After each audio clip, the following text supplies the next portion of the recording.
Started. So we are talking with Marco Mendoza from Thin Lizzy. How you doing tonight? Good. How are you, Mitch? Very Good to be good. here, man. Good to be anywhere. Yeah. So now, tell me about working with Thin Lizzy, one of these classic groups. That relationship started back in 94, Right. 95. I was working with John Sykes. We're doing the Blue Murder, coming off a few albums there, three albums maybe. And we would go to Japan. That was one of our touring, one of the legs on the tour. And we would include some of the stuff that he co-wrote with Phil, like Thunder and Latin and Cold Sweat, et cetera, on the set. And long story short, Udo, the promoter down there, approached us at dinner and said, "What do you guys think about?" Well, he was talking to John. Where are the guys? He's a big fan of Phil Lynott and the band. What's been going on? Have you been updated? I says, yeah. He says, John says, we talk, we stay in touch. And he just he planted the seed, if you will. He said, what are the chances of calling the guys and maybe doing a reunion of sorts, Right. Of course, the big question was, since 86 when he passed away, and before that, they hadn't done anything with Phil. And the big question mark was, Phil's not around anymore. Long story short, the thing came to fruition. It came together. He called everybody, and the guys were, they heard about me. They knew the work that I'd done in other situations. So, Right. yeah, let's check them out. And I think they had two, three other guys in mind. And John calls. He says, the guys are flying out, and I brought you into. I threw you in the mix, and I think you're the cat for the gig. And so, long story short, they came out. I met them. I did all my homework. I did everything Thin Lizzy that I could do: videos, recordings, albums, live stuff, and I did a lot of homework. And they showed up, and they kept throwing songs, and whatever they threw up, boom, let's play it. And they were like, "Oh, cool, cool." We hit it off. Personalities were cool. They showed interest in the fact that I was professional. I showed up on time. I did my homework. I had a great time. I love what I do. Still. I'm still a fan of music, and Yeah. I think that reflected. And the vibe was there, and boom, there you go. So we go to Japan and do a tour there that was a sellout. I think we did 8 shows, and the press and the mags just got a hold of it, and the snowball thing, and one thing turns into another, and then before you know it, we're doing some more stuff. There's a live album out there that I don't know if I even have a copy of it, but I should try and get a copy because it was brilliant, man.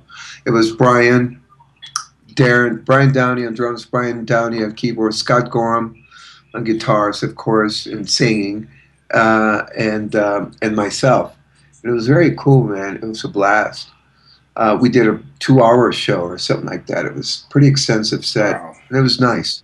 2 hours. So that was my relationship with them, and we all hit it off. And then we got invited in '96 to do the Vie for Phil in Dublin, and so we flew out and did that. And then a few other gigs came up, and the usual, people dig it. They want to hear the music. The hardcore fans, Phil in it fans were like kind of opposed to it or whatever, and but we moved on. The bottom line, people love the music. It's classic rock and roll at its best, and in a to Phil, to his legacy and the history, and what a mark he left, a big mark in the rock and roll history. Right. So that was it, man. So through the years, we went through a few changes. Brian decided not to go on the road anymore. He didn't want to travel that much. So Michael Lee came in. May he rest in peace. He came in and played drums. Right. Tommy Aldridge played drums. And then Darren decided to bail. So then it was just Tommy Aldridge, Scott, John, and myself. Right. And that ran its course. And then it started getting a little hard. There was no management or lack of direction. And it started going through all the changes, all the growing pains of being on the road and touring. And then we got busy. Tommy and I started doing a lot of stuff. We were working with Right. Ted Nugent, and Lizzie and Whitesnake for a period that we were juggling, him and I. And I love Tommy to this day. He's, you know, him and I are we talk to each other musically. We know each other really well. So we started getting a lot of calls, a lot of work, and coming back to the Lizzy camp, they were, you know, weren't sure about what to do, when to do what, and the offers were coming in, but it was, let's just say, it was a little disorganized. You Right. got to have the point people, man, management, kind of, you know, pointing the direction and manning the ship, if you will, you know. And so that's what happened, man. Through the years, I left a couple of times, and then I was available. They called me. I said, "Yeah, let's do it." But I'm a big fan. The Yeah. history and it's just amazing, man. The guys. The more I get to know the guys, the more I get to know the history and the guys. I love the guys. I consider them my friends, you know. And you're And doing. so, I'm sorry. I was gonna say you're doing the tour with Judas Priest. I mean, it's you've got a more classic rock sound going out with a more heavy metal sound. How's that going, or how's that going to be? Yeah, that was a big question mark as well. And but you know, it's a great opportunity for us to tour in the U.S. to get Yeah. some, you know, to get on the radar again, if you will, because the last time I think it was a Deep Purple run, and I can't remember Mm-hmm. how long. It's been a long time.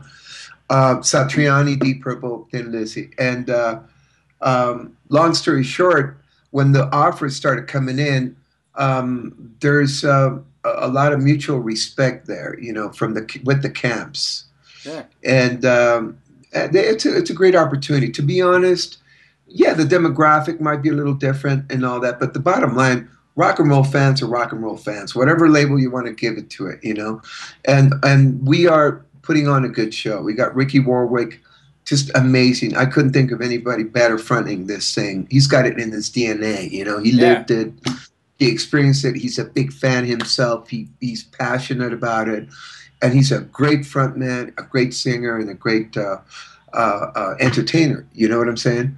And so he's doing a great job. The only thing that created kind of a little bit of a stumbling block was, you know, when Vivian had to split. Right. Go And I bankrupt. think what happened is that we had no idea that this thing was going to grow like it's growing. And so Vivian had prior commitments, and lucky enough, you know, Richard Fortus, like a lot of guitar players are out there going, that would be the gig, man, because it's a Yeah. guitar player's gig, right? Classic riffs, man. And this lineup, of course, having Brian at the drums, kicking hard, and Darren, man, you know, and Scott, the yeah, the original Cats, and I try to do my best. I love what I do on stage too, and I do my homework, Yeah.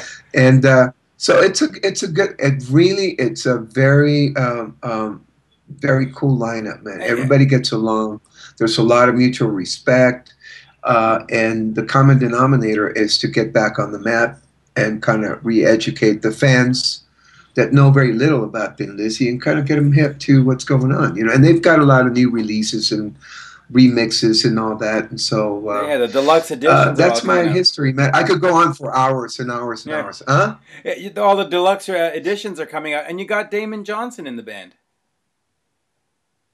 And so the other thing that happened is, again, when Richard came in to step in for Vivian, Vivian left to do the Def Leppard thing, and all his intentions were to go do that run and come back. Well, Def Leppard is getting busier and busier and busier, and then the same thing happened with Axl. Once we had Richard in the mix, he's a great guy, man, great player, great energy, the whole thing, you know, and a big fan of Thin Lizzy music. So he did his homework, man. It was playing beautifully. Both Vivian and Richard, I mean, the cream of the crop, man. Come on, Absolutely. and now Damon Johnson, who I know personally from way back from Ted Nugent, and he's also a fan. And we came across him in Europe when he was doing Thin Lizzy. I mean, when he was doing Alice Cooper. And so we started talking, you know, and by then the info was out that Richard might be splitting to do the Guns and GNR thing. Right. So we started talking. We all started talking, and just came in, and he's kicking hard, man, doing a great job. Very smooth transition, man. I think we did one full rehearsal, a day and a half, and then boom, first show, and it's very smooth. And he's very much a pro. He's a great guy. He sings great too. He looks great, great performer.